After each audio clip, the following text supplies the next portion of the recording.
ধরুন সামনে একটা নির্বাচন। আপনি এমন একটা দেশে থাকেন যেখানে একজন প্রার্থী মুসলিমদের প্রতি খোলাখুলিভাবেই বিদ্বেষী, আর অন্যজন বলা যায় মোটামুটি নিরপেক্ষ। এখন প্রশ্ন হলো, ভোট কি দেওয়া উচিত? এই একটা সাধারণ প্রশ্ন থেকেই দেখুন ইসলামে গণতন্ত্র নিয়ে এক বিশাল বিতর্কের দরজা খুলে যায়। আর এটা কিন্তু নতুন কিছু না, বহু পুরনো। আজ আমরা democracy and divine law and Islamic synthesis বইয়ের একটা অংশকে কেন্দ্র করে ঠিক এই জটিল বিষয়টার গভীরে যাওয়ার চেষ্টা করব। আচ্ছা, তাহলে চলুন এই ব্যাপারটি একটু ভেঙে দেখা যাক। আমাদের হাতে যে লেখাটা আছে তার শুরুতেই একটা খুব জরুরি কথা বলা হয়েছে। সেটা হলো, ইসলামে গণতন্ত্র হালাল না হারাম, এই প্রশ্নের উত্তরটা ঠিক হ্যাঁ বা না দিয়ে দেওয়া প্রায় অসম্ভব। হুম।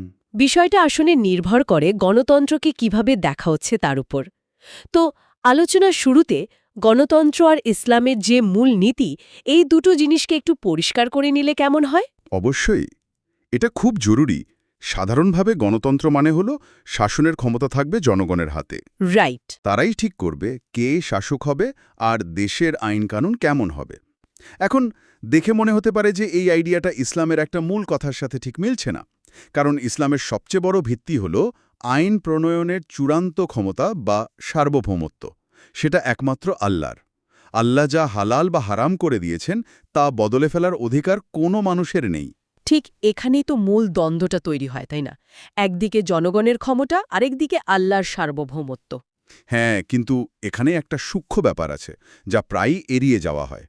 আল্লাহর সার্বভৌমত্বের নীতির পাশাপাশি ইসলাম কিন্তু শুরা বা পারস্পরিক পরামর্শকে অনেক গুরুত্ব দিয়েছে। শুরা? হ্যাঁ, শাসকের জবাবদিহিতা এবং জনগণের প্রতিনিধি নির্বাচনের মতো বিষয়গুলোকেও স্বীকৃতি দিয়েছে। এই পুরো আলোচনার আসল চ্যালেঞ্জটাই হলো এই দুটো ধারণার মধ্যে ভারসাম্য খোঁজা। কিভাবে দুটোকে একসাথে মেলানো যায়? এক্স্যাক্টলি। অর্থাৎ আল্লাহর আইনকে সর্বোচ্চ রেখে কিভাবে জনগণের অংশগ্রহণ নিশ্চিত করা যায়। তাহলে সমস্যাটা ঠিক কোন জায়গায় গিয়ে দাঁড়ায়? আমাদের কাছে থাকা লেখাটি বলছে যে গণতন্ত্র হারাম হয়ে যায় একটা নির্দিষ্ট মানসিকতার কারণে। হুম। যখন মানুষ ভাবতে শুরু করে আমরাই চূড়ান্ত আইন প্রণেতা, আল্লাহর আইন মানাটা জরুরি নয়, তখনই এটা শিরকের পর্যায়ে চলে যায়। ঠিক পয়েন্ট। তার মানে সমস্যাটা কিন্তু ভোট দেওয়া বা প্রতিনিধি নির্বাচনের প্রক্রিয়ায় নয়, বরং আল্লাহর আইনকে অস্বীকার করার ওই চিন্তাধারায়। একদম ঠিক বলেছেন। আর এই কারণে গণতন্ত্রকে আকিদা বা বিশ্বাস হিসেবে নেওয়া আর একটা সিস্টেম বা পদ্ধতি হিসেবে ব্যবহার করার মধ্যে আকাশ-পাতাল পার্থক্য আছে। আকিদা আর সিস্টেম। হ্যাঁ, যখন গণতন্ত্র এই বিশ্বাসে পরিণত হয় যে জনগণই সব আইনের উৎস, তখন তা ইসলামের মূল বিশ্বাস তাওহীদের সাথে সরাসরি সাংঘর্ষিক। কিন্তু যদি গণতন্ত্রকে শুধু একটা উপায় বা মাধ্যম হিসেবে দেখা হয়, যার মাধ্যমে আল্লাহর দেওয়া সীমার মধ্যে থেকে যোগ্য শাসক নির্বাচন করা হচ্ছে বা পরামর্শভিত্তিক শাসন চালানো হচ্ছে, তখন অনেক ইসলামী চিন্তাবিদ এর সুযোগ আছে বলে মনে করেন। তার মানে মূল বিষয় হল উদ্দেশ্য বা নিয়ত। এই ব্যাপারটা আরও পরিষ্কারভাবে বোঝার জন্য হাদিস থেকে কিছু উদাহরণ দেওয়া হয়েছে। যেমন রসুলুল্লাহ সাল্লাল্লাহু আলাইহি ওয়াসাল্লাম বলেছেন, তোমাদের প্রত্যেকেই দায়িত্বশীল এবং প্রত্যেককে তার দায়িত্ব সম্পর্কে জিজ্ঞাসা করা হবে। এটা তো সহি বুখারী আর মুসলিম দুটোতেই আছে। এখানে যা ফ্যাসিনেটিং তা হল এই হাদিসটা একটা সার্বজনীন জবাবদিহিতার ধারণা দেয়। শাসক তার জনগণের জন্য দায়িত্বশীল এবং তাকে আল্লাহর কাছে জবাব দিতে হবে। আচ্ছা। এর একটা বাস্তব দিক হল জনগণও সেই শাসকের কাজের ব্যাপারে প্রশ্ন করার অধিকার রাখে। তার মানে শাসকের কাজের স্বচ্ছতা বা জবাবদিহিতা চাওয়ার ধারণাটা মোটেই পশ্চিমাও বা আধুনিক নয়, এটা ইসলামের মূল কাঠামোর মধ্যেই আছে। এই জবাবদিহিতার আইডিয়াটাকে আরও মজবুত করে এমন আরেকটি হাদিসও এখানে উল্লেখ করা হয়েছে। রাসূলুল্লাহ সাল্লাল্লাহু আলাইহি ওয়াসাল্লাম বলেছেন, সবচেয়ে উত্তম জিহাদ হল জালিম শাসকের সামনে সত্য কথা বলা। এই হাদিসের বার্তাটা অসাধারণ। ইসলামের শাসককে ভুলের ঊর্ধ্বে বা প্রশ্নাতীত মনে করা হয় না। একজন শাসক যদি অন্যায় করেন, তার মুখের উপর দাঁড়িয়ে সত্য বলাকে সর্বোত্তম জিহাদ বলা হচ্ছে। এটা এক কথায় জনগণের পক্ষ থেকে শাসকের কাজের গঠনমূলক সমালোচনার অধিকারকে স্বীকৃতি দেয়। বাহ! আধুনিক গণতান্ত্রিক ভাষায় যাকে চেকস অ্যান্ড ব্যালেন্স বলা হয়, তার একটা ইসলামী রূপ বলা যেতে পারে। এটা স্পষ্ট করে দেয় যে ইসলামে শাসকের স্বৈরাচারী হওয়ার কোনো সুযোগ নেই। তাহলে আমরা দেখছি যে শাসকের জবাবদিহিতার এই ধারণা হাদিসে স্পষ্টভাবে আছে, কিন্তু এর ভিত্তি তো আরও গভীরে, অর্থাৎ কোরআনেই প্রথিত। একদম। এই আলোচনায় কোরআনের একটি নির্দিষ্ট আয়াতের কথা বারবার ঘুরে ফিরে এসেছে, যা এই পরামর্শভিত্তিক শাসনের মূল ভিত্তি। হ্যাঁ, এখানে সূরা আশ-শুরার কথা বলা হচ্ছে। আয়াত নম্বর 38, ওয়া আমরুহুম শুরা বাইনাহুম। যার বাংলা অর্থ হল, আর তারা নিজেদের সব কাজকর্ম পারস্পরিক পরামর্শের মাধ্যমে সম্পন্ন করে। এই একটি আয়াত ইসলামী রাষ্ট্র ব্যবস্থার অন্যতম প্রধান স্তম্ভ। এখানে শুরা বা পারস্পরিক পরামর্শকে ঈমানদারদের একটি মৌলিক বৈশিষ্ট্য হিসেবে উল্লেখ করা হয়েছে। আচ্ছা। এর মানে হল, যে কোনো সামাজিক বা রাষ্ট্রীয় সিদ্ধান্ত একা না নিয়ে সংশ্লিষ্ট সবার সাথে আলোচনা করে নেওয়াই ইসলামের শিক্ষা। এই নীতিটাকে যদি আমরা একটা দেশের ক্ষেত্রে প্রয়োগ করি, তাহলে দাঁড়ায় যে দেশের গুরুত্বপূর্ণ সিদ্ধান্তগুলো জনগণের প্রতিনিধিদের সাথে পরামর্শের ভিত্তিতেই নিতে হবে। এই ধারণাটা আধুনিক প্রতিনিধিত্বমূলক গণতন্ত্রের সাথে অনেকটাই মিলে যায়, তাই না? হ্যাঁ, অনেকটাই, যদিও এর উৎস এবং সীমাটা ভিন্ন। আচ্ছা, এই তাত্ত্বিক আলোচনা তো হলো, এখন কিছু বাস্তব উদাহরণে গেলে হয়তো বিষয়টা আরও সহজ হবে। যেমন ধরুন, একটা মসজিদের কমিটি নির্বাচনের জন্য সবাই ভোট দিয়ে একজন সভাপতি ঠিক করল। এটাকে কোন চোখে দেখা হবে? এটা একটা চমৎকার উদাহরণ। এখানে তো আল্লাহর কোনো আইন বদলানো হচ্ছে না, না। শুধু একটা প্রশাসনিক পদের জন্য যোগ্য ব্যক্তিকে বেছে নেওয়া হচ্ছে। তাই এটা পুরোপুরি বৈধ এবং শুরার নীতির মধ্যেই পড়ে। একইভাবে গ্রামের মানুষ একসাথে বসে ঠিক করল যে গ্রামের নতুন রাস্তাটা কোন দিক দিয়ে গেলে সবার সুবিধা হবে। এটাও শুরার একটা নিখুঁত উদাহরণ। কিন্তু সীমাটা লঙ্ঘন হয় কখন? ধরুন, কোনো দেশের পার্লামেন্টে ভোটাভুটি করে আইন পাস করা হলো যে সুদ ভিত্তিক ব্যাংক ব্যবস্থা এখন থেকে হালাল, অথবা ধরুন মদপানকে বৈধতা দেওয়া হলো। ঠিক এখানেই লাল দাগটা টানা আছে। এটা সুস্পষ্টভাবে হারাম। হুম। কারণ এখানে মানুষ আল্লাহর তৈরি করা হালাল হারামের সীমাকে লঙ্ঘন করছে।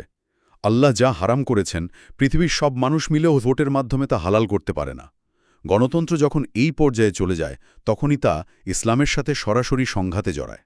তাহলে এর বিপরীতে একটা বৈধ উদাহরণ কি এমন হতে পারে যে একটা মুসলিম দেশ তাদের সংবিধানে বলল, আমাদের সর্বোচ্চ আইন হবে কুরআন ও সুন্নাহ, আচ্ছা। কিন্তু দেশটাকে পরিচালনা করবে সেই শাসক বা সরকার প্রধানকে আমরা প্রতি 5 বছরের জন্য ভোটের মাধ্যমে নির্বাচন করব? হ্যাঁ, অনেক আলেম এই ধরনের ব্যবস্থাকে জায়েজ বলেছেন, কারণ এখানে গণতন্ত্রকে আল্লাহর আইনের উপরে স্থান দেওয়া হচ্ছে না, রাইট। বরং আল্লাহর আইনকে ঠিক রেখে দেশ চালানোর জন্য একটা কার্যকারী পদ্ধতি হিসেবে ব্যবহার করা হচ্ছে। কিন্তু যদি কোনো দল বা শাসক বলে, আমরা কোরআন সুন্নাহ মানি না, জনগণ যা চাইবে সেটাই আইন, তখন বিষয়টার পদ্ধতিগত থাকে না। তখন সেটা বিশ্বাসে পরিণত হয়। একদম, সেটা বিশ্বাস বা আকিদার পর্যায়ে চলে যায় এবং কুফুরির দিকে নিয়ে যায়। এই প্রসঙ্গে কিছু ঐতিহাসিক উদাহরণ দেওয়া হয়েছে যা খুব আকর্ষণীয়, যেমন ইসলামের দ্বিতীয় খলিফা ওমর রাদিয়াল্লাহু এর ঘটনাটা। জুমার খুতবার সময় একজন সাধারণ মানুষ সবার সামনে দাঁড়িয়ে তাকে প্রশ্ন করেছিলেন, বাইতুল মাল থেকে সবাইকে একটা করে চাদর দেওয়া হয়েছে, আপনার গায়ে দুটো কেন? এই অতিরিক্ত কাপড় আপনি কোথা থেকে পেলেন? এটা আজকের দিনে ভাবা যায়? এটা এক কথায় অবিশ্বাস্য একটা উদাহরণ। একজন রাষ্ট্রপ্রধানকে সাধারণ নাগরিক পাবলিকলি প্রশ্ন করছেন। আর দেখুন, খলিফা ওমর কিন্তু রেগে যাননি বা তাকে থামিয়ে দেননি। না, একদমই না। তিনি শান্তভাবে এর ব্যাখ্যা দিয়েছিলেন যে তার ছেলে নিজের ভাগের কাপড়টি তাকে দিয়েছিলেন। এটা সরাসরি জবাবদিহিতার এক উজ্জ্বল দৃষ্টান্ত। এই ঘটনাটা নিয়ে একটা প্রশ্ন মাথায় আসছে। সেটা তো ছিল একটা ছোট কমিউনিটি, একটা সরল রাষ্ট্র ব্যবস্থা। কিন্তু আজকের দিনে একটা আধুনিক দেশ, যেখানে কোটি কোটি মানুষ, জটিল সব মন্ত্রণালয়, সেখানে কি খলিফা ওমরের মতো এমন সরাসরি জবাবদিহিতা আদৌ সম্ভব, নাকি এটা শুধু একটা আদর্শ উদাহরণ? খুব গুরুত্বপূর্ণ প্রশ্ন। অবশ্যই আজকের দিনে একজন নাগরিক সরাসরি প্রধানমন্ত্রীর সামনে দাঁড়িয়ে হয়তো প্রশ্ন করতে পারেন না, কিন্তু মূল নীতিটা তো একই, অর্থাৎ শাসকের কাজের স্বচ্ছতা। আজকের যুগে এই জবাবদিহিতার রূপটা বদলে গেছে। এখন এটা হয় হয়তো পার্লামেন্টের মাধ্যমে, স্বাধীন গণমাধ্যমের মাধ্যমে, অথবা শক্তিশালী বিচার বিভাগের মাধ্যমে। মাধ্যমটা বদলেছে। মাধ্যম বদলেছে, কিন্তু শাসকের যে জবাবদিহিতা করতে হবে, এই কোর প্রিন্সিপালটা কিন্তু বদলায়নি। ঠিক। প্রথম খলিফা আবু বকর রাদিয়াল্লাহু আনহুর প্রথম ভাষণটাও তো একই কথা বলে, তিনি বলেছিলেন, আমি যদি ঠিক পথে চলি আমাকে সাহায্য করো, আর যদি ভুল করি আমাকে শুধরে দিও। তিনি নিজেই জনগণকে ক্ষমতা দিচ্ছেন তাকে সংশোধন করার। একদম। এই উদাহরণগুলো প্রমাণ করে যে প্রতিনিধিত্ব, পরামর্শ এবং জবাবদিহিতা এগুলো ইসলামের রাজনৈতিক চিন্তাধারার অবিচ্ছেদ্য অংশ। এখনকার সময়ের জন্য একটি প্রাসঙ্গিক উদাহরণও আলোচনা এসেছে, কোনটা? যা হল অপেক্ষাকৃত কম মন্দের নীতি বা লেসার ইভিল। ও আচ্ছা। ধরুন, এমন পরিস্থিতি যেখানে ভোট না দিলে একজন চরম ইসলাম বিদ্বেষী শাসক ক্ষমতায় চলে আসবে, যিনি হয়তো মুসলিমদের জন্য বড় বিপদ ডেকে আনবেন। সেক্ষেত্রে কি হবে? সেই ক্ষেত্রে বড় ক্ষতিটা এড়ানোর জন্য তুলনামূলকভাবে কম ক্ষতিকর বা কিছুটা সহনশীল প্রার্থীকে ভোট দেওয়াকে অনেক আলেম জায়েজ বলেছেন। এখানে মূল উদ্দেশ্যটা হল একটা বড় বিপর্যয় ঠেকানো। এটা বাস্তবতাকে স্বীকার করে নেওয়া একটা প্রায়োগিক সিদ্ধান্ত। এই সমস্ত আলোচনা থেকে এটা পরিষ্কার যে আলেমদের মধ্যেও বিষয়টা নিয়ে বিভিন্ন মতামত আছে। আমাদের হাতে থাকা লেখাটিতে এই অবস্থানগুলোকে মোটামুটি 3 ভাগে ভাগ করা হয়েছে। হ্যাঁ, সংক্ষেপে বলতে গেলে প্রথম অবস্থানটি হল গণতন্ত্রকে যদি একটি পূর্ণাঙ্গ জীবন ব্যবস্থা বা আকিদা হিসেবে নেওয়া হয় তবে তা হারাম। কারণ এটা আল্লাহর সার্বভৌমত্বকে অস্বীকার করে। একদম। কিন্তু একে যদি শুধু শাসক নির্বাচন বা পরামর্শের একটি পদ্ধতি হিসেবে ব্যবহার করা হয় তবে তা জায়েজ। এই মতের আলেমরা প্রায়ই মাকাসিদ আশশারিয়া বা ইসলামের উচ্চতর উদ্দেশ্যগুলোর উপর জোর দেন। আচ্ছা। তারা বলেন, যদি ভোটের মাধ্যমে সমাজের ন্যায়বিচার প্রতিষ্ঠা করা যায় বা দুর্নীতি রোধ করা যায় তাহলে তা ইসলামেরই একটি মূল উদ্দেশ্য পূরণ করে। আর দ্বিতীয় অবস্থানটা? দ্বিতীয় অবস্থানটি হল বর্তমান বাস্তবতায়, বিশেষ করে অমুসলিম বা সেকুলার দেশগুলোতে মুসলিমদের স্বার্থ রক্ষা করার জন্য এবং বড় ক্ষতি থেকে বাঁচার জন্য গণতন্ত্রকে অপেক্ষাকৃত কম মন্দের নীতি হিসেবে ব্যবহার করা যেতে পারে। এটা একটা কৌশলগত অবস্থান। ঠিক। আর তৃতীয় একটি কঠোর অবস্থানও আছে, যেখানে বলা হয় পূর্ণাঙ্গ ইসলামী রাষ্ট্র ব্যবস্থা ছাড়া যে কোনো ধরনের গণতান্ত্রিক চর্চাই ঝুঁকিপূর্ণ, কারণ এতে আল্লাহর আইন লঙ্ঘিত হওয়ার আশঙ্কা থাকে। এই মতটি মূলত তাওহিদ আল হাকিমিয়া বা আল্লাহর সার্বভৌমত্বের একছত্র ধারণার উপর ভিত্তি করে তৈরি।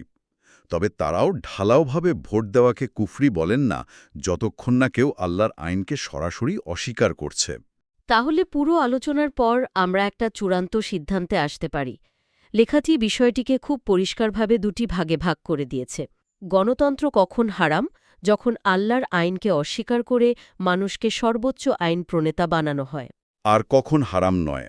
যখন আল্লাহর সার্বভৌমত্বকে সর্বোচ্চ সম্মান দিয়ে এটিকে শুধুমাত্র শাসক নির্বাচন, দেশ পরিচালনা এবং পরামর্শের একটি মাধ্যম বা সিস্টেম হিসেবে ব্যবহার করা হয়। এবং আল্লাহর দেওয়া হালাল হারামের সীমাকে অক্ষত রাখা হয়। একদম। আলোচনার সারসংক্ষেপ হিসেবে লেখাটির শেষ লাইনটা ছিল এক কথায় অসাধারণ। গণতন্ত্র নিজে হারাম না, কিন্তু আল্লাহর আইন বাতিল করে চালানো গণতন্ত্র হারাম। তার মানে আসল সমস্যাটা যন্ত্রের নয়, বরং যন্ত্রটা কে কিভাবে ব্যবহার করছে তার ওপর। এই পুরো আলোচনাটা ছিল রাষ্ট্র পরিচালনা এবং সামাজিক সিদ্ধান্ত নিয়ে, কিন্তু এটা আমাদের জন্য একটা ব্যক্তিগত প্রশ্নও তৈরি করে। কি রকম? শূরা বা পারস্পরিক পরামর্শের এই নীতিটাকে আমরা কতটা গুরুত্ব দিই? রাষ্ট্র চালানোর মতো বড় বিষয়ে ইসলাম যেখানে পরামর্শকে এত অপরিহার্য বলছে, সেখানে আমরা আমাদের নিজেদের পরিবারে, কর্মক্ষেত্রে বা বন্ধুদের সাথে সিদ্ধান্ত নেওয়ার সময় একে অপরের মতামতের কতটা মূল্য দিই? এই প্রশ্নটা কিন্তু পুরো আলোচনাকে আমাদের ব্যক্তিগত জীবনের আয়নার সামনে এনে দাঁড় করায়।